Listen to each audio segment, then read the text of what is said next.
Salut les spirites. Je tenais à faire cette vidéo pour une raison simple, c'est parce que vous êtes de plus en plus nombreux et nombreuses à m'avoir rejoint sur ma chaîne YouTube et j'en suis super content, je vous remercie, c'est super gentil et attentionné de votre part.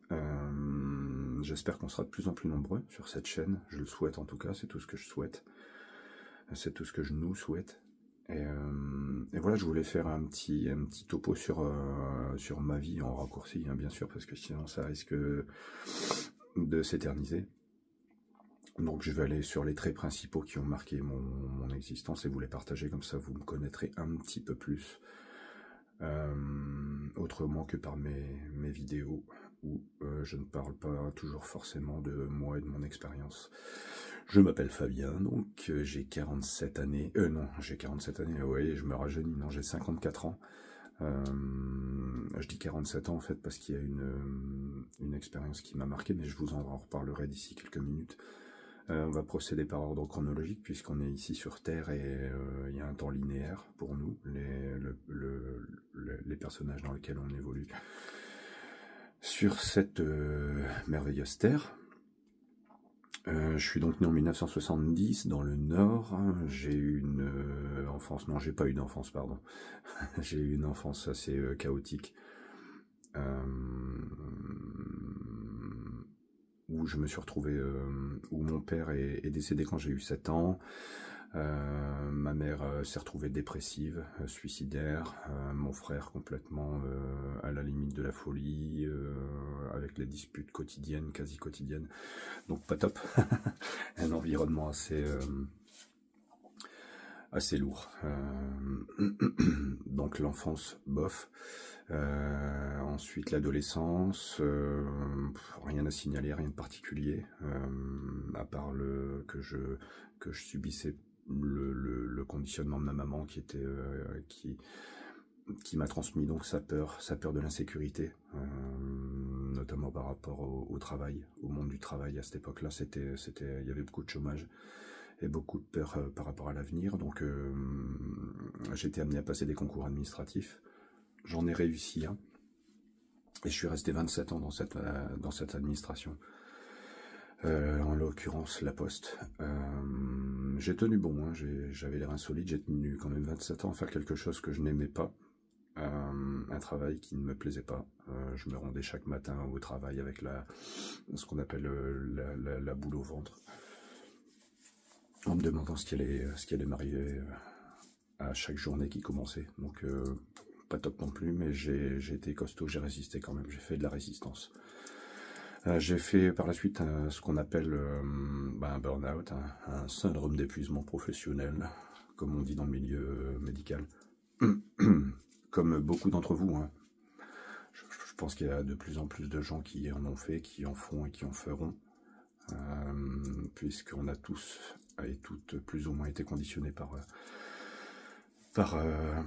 l'existence, par les proches, par les médias, à le plus possible rentrer dans des cases, et si possible rentrer dans de la sécurité, et de la raisonnabilité, et être raisonnable.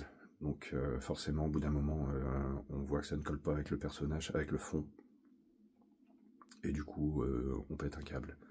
Voilà, bref, j'ai pété mon câble en fin 2016, je vous passe les détails, hein. J'ai d'abord pris une disponibilité de 3 ans pour création d'entreprise qui n'a pas fonctionné après plusieurs tentatives.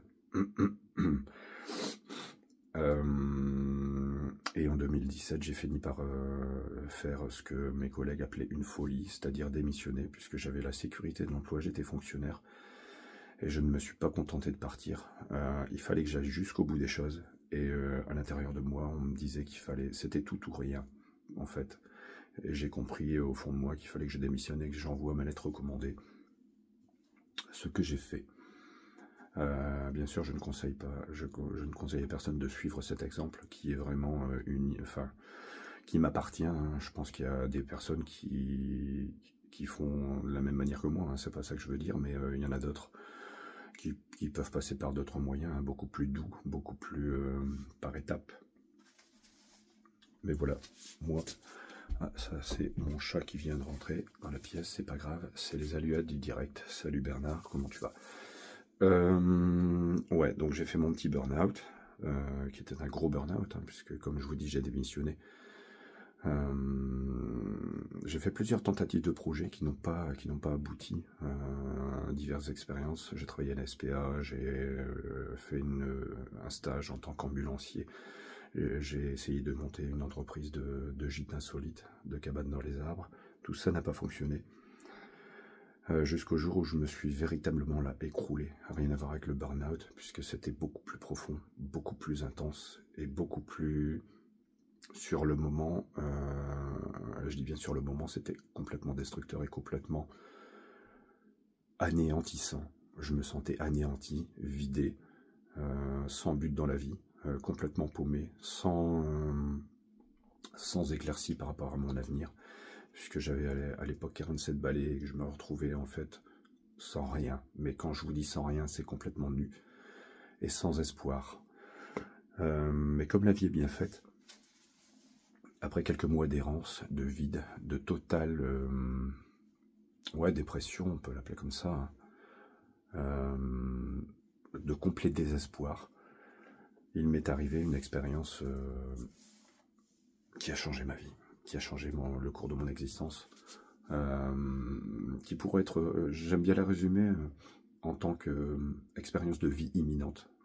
On entend beaucoup parler de mort imminente. Les personnes qui ont un arrêt cardiaque pendant quelques secondes à quelques minutes et qui découvrent une autre dimension de l'être. Moi, ça m'est arrivé, mais de mon vivant. Je me suis réveillé en pleine nuit, une nuit du mois de juillet en 2017. Je me suis réveillé en pleine nuit, je ne sais pas du tout quelle heure il était, mais en tout cas j'étais conscient de la période, j'étais conscient de la date, j'étais conscient de l'endroit où je me trouvais, j'étais conscient de moi-même. Donc c'était pas une expérience de conscience modifiée, c'était pas une expérience de paralysie du sommeil, pas du tout. J'étais au contraire ultra conscient et je me suis réveillé dans la lumière, en fait, dans une lumière que moi je décris comme une lumière, mais il n'y a pas de mots en fait, mais je vais vous le décrire telle une lumière plutôt blanche, pas du tout éblouissante, dans laquelle à la fois je me trouvais et qui en même temps émanait de moi. Donc en fait je faisais partie de ça et en même temps toute cette lumière provenait de moi. Donc il y avait ces deux sentiments-là en même temps. J'avais également le sentiment d'avoir la connaissance universelle, de ce que j'appellerais la connaissance universelle. Je savais tout, comment l'univers fonctionnait. Je n'avais plus de questions. Tout était contenu dans ce moment que j'étais en train de vivre, en fait. Je vivais tout. Je faisais, si je pouvais me rapprocher le plus possible de ce sentiment, c'est que je vivais l'expérience du tout pendant ce moment-là, qui n'était pas un moment puisqu'il n'y avait j'avais pas de notion de temps. Je ne sais pas si ça a duré 2 secondes, 3 minutes, 3 heures, je ne pourrais pas du tout vous dire ça, puisque il n'y avait pas de temps qui s'écoulait, ça se passait maintenant. Et tout était en train de se passer, et je comprenais tout ce qui était. Voilà. Donc cette expérience du tout que j'ai fait a complètement transformé mon existence. Je suis passé d'une existence limite cartésienne, à rien à voir avec la spiritualité, rien à voir avec les choses de l'esprit. Il y avait un personnage avant et il y a eu un personnage après. Ça n'a pas été facile par la suite, malgré que cette expérience ait été un bonheur intense, puisque j'en ressentais encore le lendemain, 24 heures après, les fourmillements dans mon corps. Par la suite, j'ai eu plusieurs expériences de lumière, des halos de lumière qui venaient vers moi les jours qui suivaient, qui se rapprochaient de moi et qui me faisaient couler les larmes sans que je puisse absolument rien contrôler. Une émotion divine, il n'y a pas d'autre mot. J'étais en présence de quelque chose de beaucoup plus grand que moi et de complètement divin et d'incontrôlable et de joie. En fait, c'était pas du tout des larmes de tristesse, bien au contraire. Hein. C'était des larmes d'avoir retrouvé cette divinité. Si je pouvais le dire comme ça, je pense que ça correspond le plus. J'ai eu ces quelques expériences les jours qui ont suivi. C'est un peu comme si cette lumière venait s'approchait de moi et me scannait, scannait mon corps. Un peu peut-être comme une mise à jour, ou un nettoyage très très profond en tout cas. Ça a duré plusieurs jours. Cette expérience, j'en ai ressenti les bienfaits pendant 2 ans, je vais dire, où j'étais quelqu'un de totalement perché, si on pouvait employer ce mot-là. J'étais complètement en altitude, j'étais encore sous l'effet de cette expérience. Mes pieds ne touchaient plus terre, limite j'étais chez moi, mais j'étais détaché de tout, de toutes les personnes, de toute la vie, et plus rien ne pouvait m'atteindre pendant cette période. J'étais en paix, imperturbable, et complètement détaché de la vie matérielle. Je me contentais d'exister en fait, d'être, et c'était vraiment un sentiment de paix profonde, de paix inattaquable, de paix infinie.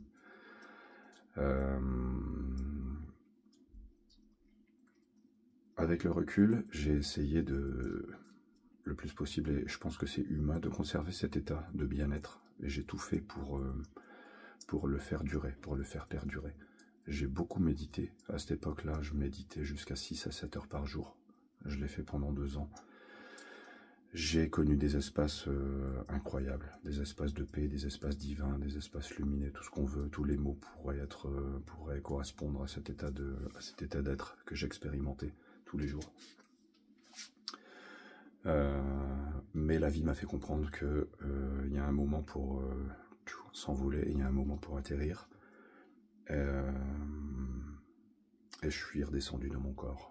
Et je peux vous dire que c'est extrêmement difficile en fait, après avoir vécu une telle expérience, de revenir sur Terre en quelque sorte, hein, puisque j'étais complètement déconnecté de cette réalité matérielle. Et ça a vraiment été très difficile, le retour dans la matière. J'ai galéré dans ma vie, parce que en fait, je ne pouvais plus me mentir à moi-même, et surtout mentir aux autres, parce que avant cette expérience, j'étais quelqu'un qui ne disait pas la vérité, qui mentait à son entourage, et du coup à moi-même. Je le faisais pas méchamment, hein, j'étais pas quelqu'un de méchant.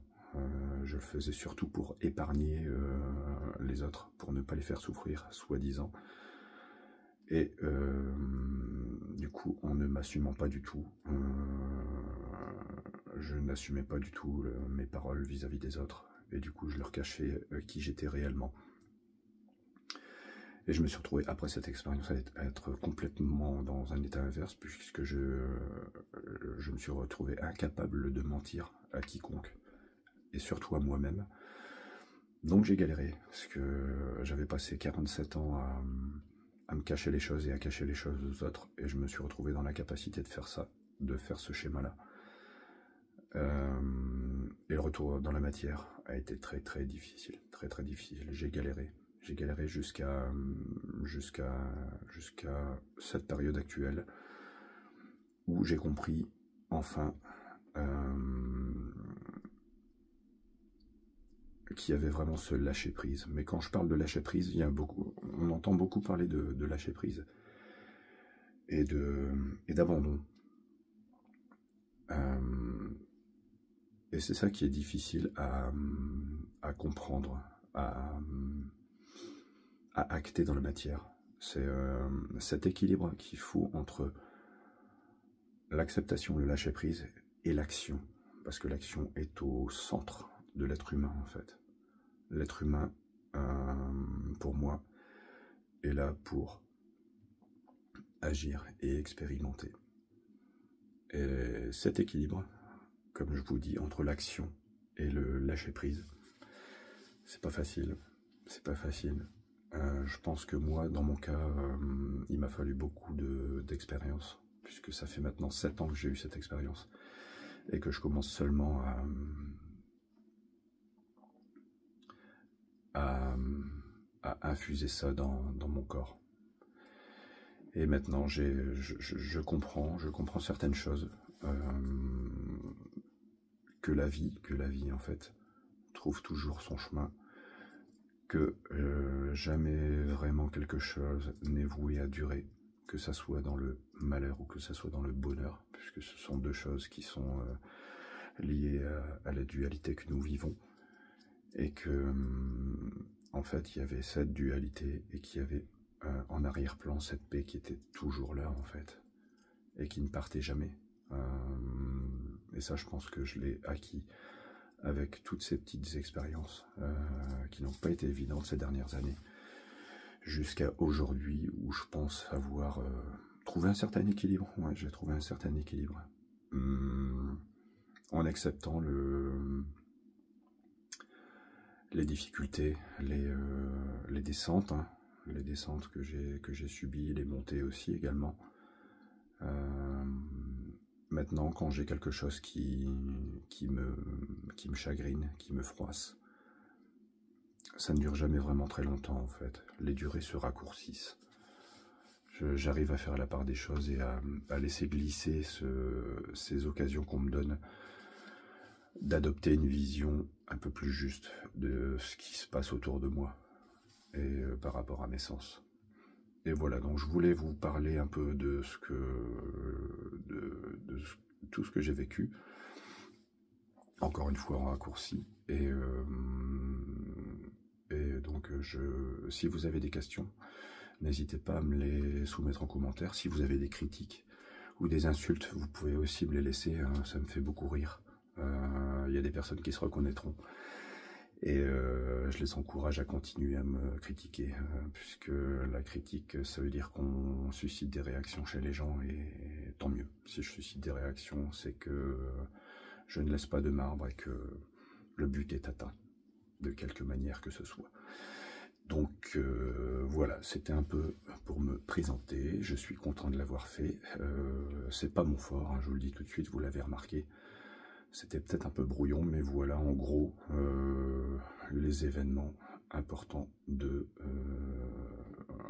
ma vie actuelle de médium, puisque par la force des choses, j'ai enfin compris et accepté et mis de côté mon manque de confiance pour dire et affirmer que je suis médium, que j'aime faire des guidances et que les gens apprécient mes guidances, et que j'ai énormément de retours, de plus en plus de messages de remerciements, et qui me vont droit au cœur. Et voilà la raison de ma venue ici sur Terre, c'est que en me faisant plaisir, j'arrive à éclairer et à aider des gens à des moments importants de leur vie. Et là est l'essentiel. Voilà, je vous remercie encore une fois de votre fidélité. Et vous dis à bientôt, les spirites. Salut!